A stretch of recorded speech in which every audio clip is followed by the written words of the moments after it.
माँ,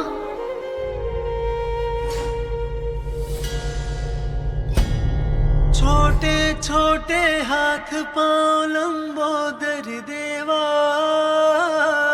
प्यारी सी मुस्कान अति सुंदर देवा, बालक भगवान को रिझाती माता। आप हमें छोड़कर चली गई थी माँ, तो मैं बहुत अकेला पड़ गया था। पुत्र, तुम्हें अनुमान भी नहीं। तुमसे दूर रहना और तुम्हें अपने से दूर भेजना मेरे लिए कितना कठिन था। कितना कठोर करना पड़ा था मुझे अपने हृदय को, जब मेरे बालिक का रूप में तुम मुझसे भेंट करने आए थे। मैं तो कब से इस पल की प्रतीक्षा कर रहा हूँ माँ, कि कब आपका उद्देश्य पूर्ण हो और कब आप पुनः हमारे पास लौट आए। देखिए ना माँ, वो समय आ ही गया। आप पुनः अपने मूल रूप में आ गई। माँ, माँ,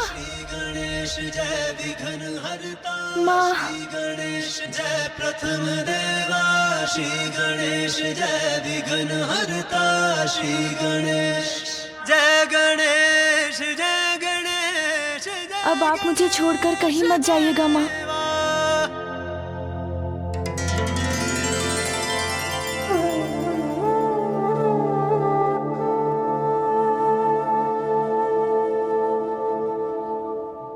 लौट आई मेरी माँ, मेरी माँ लौट आई।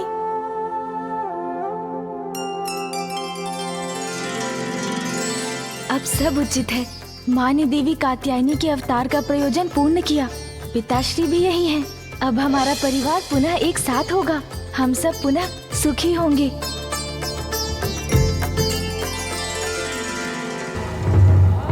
आपको ज्ञात है माँ, एकमात्र मैं ही आपकी प्रतीक्षा नहीं कर रहा था। पिताश्री भी पल पल आप ही का स्मरण करते रहते थे।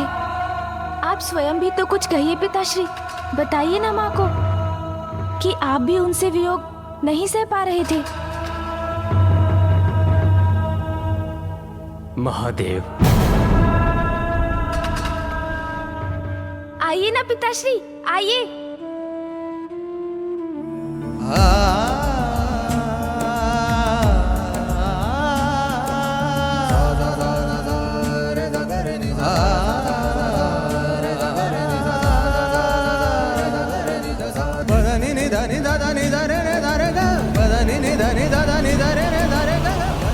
उमा,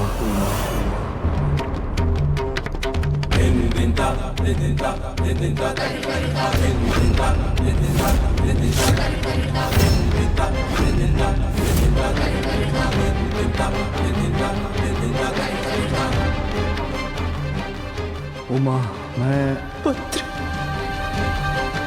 टल गया धर्म का महासंकट। सुरक्षित हुई धर्म की स्थापना। मेरे इस अवतार का उद्देश्य पूर्ण हुआ, अर्थात अब सब कुशल है। पिताश्री से माँ ने मुख मोड़ लिया।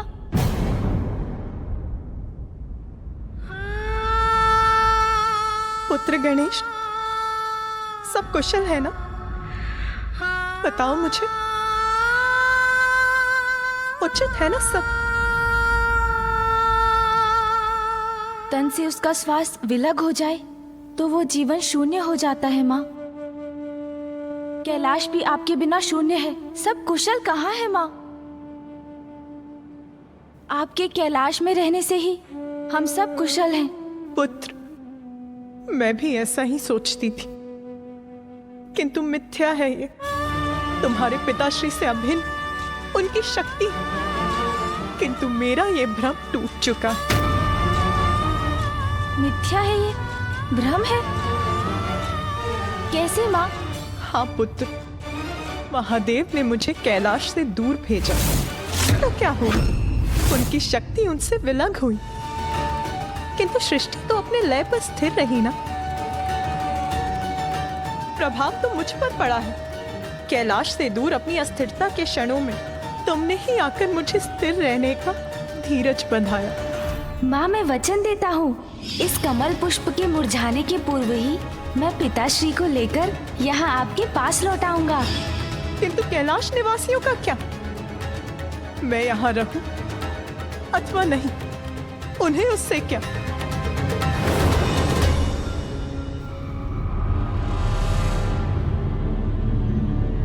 जगत पिता क्या मर्यादा से परे है? आप अपनी भूल कब स्वीकारेंगे महादेव? कब स्वीकारेंगे महादेव?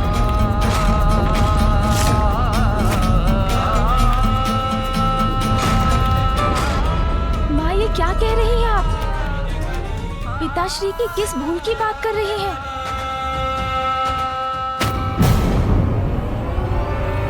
बताइए महादेव, आपका पुत्र आपसे कुछ पूछ रहा है, उत्तर दीजिए। शांत करिए उसकी जिज्ञासा को।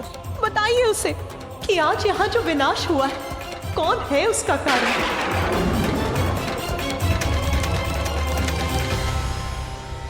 महिषासुर।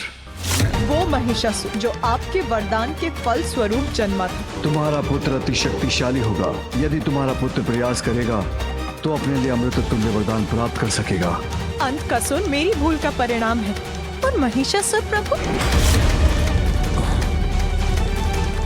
देवी पार्वती, ब्रह्मदेव। भूल, दोष, परिणाम, विनाश, मर्यादा, इन सभी की बातें आज हो जाने दीजिए। भूल नहीं उमा, वरदान का परिणाम था महिषासुर।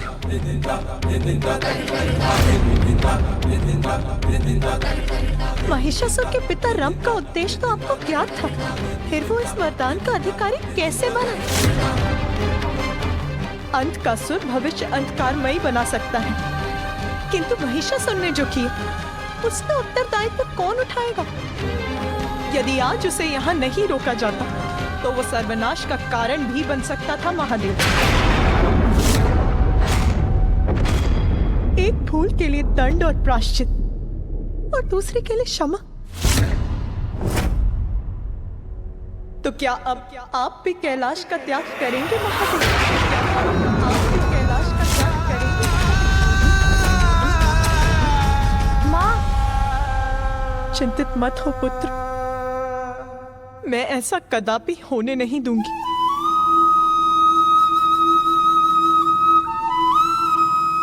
स्वामी, आपको कैलाश को छोड़कर जाने की या अपनी भूल का प्रायश्चित करने की कोई आवश्यकता नहीं है, क्योंकि मैं स्वयं कैलाश से दूर जाकर आपकी भी भूल का प्रायश्चित करूंगी। उमा, उमा, उमा।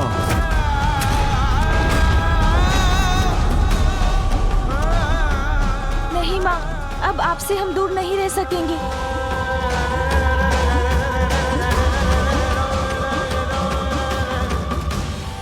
पुत्र, मुझे कठोर होकर यहाँ से दूर जाना ही होगा।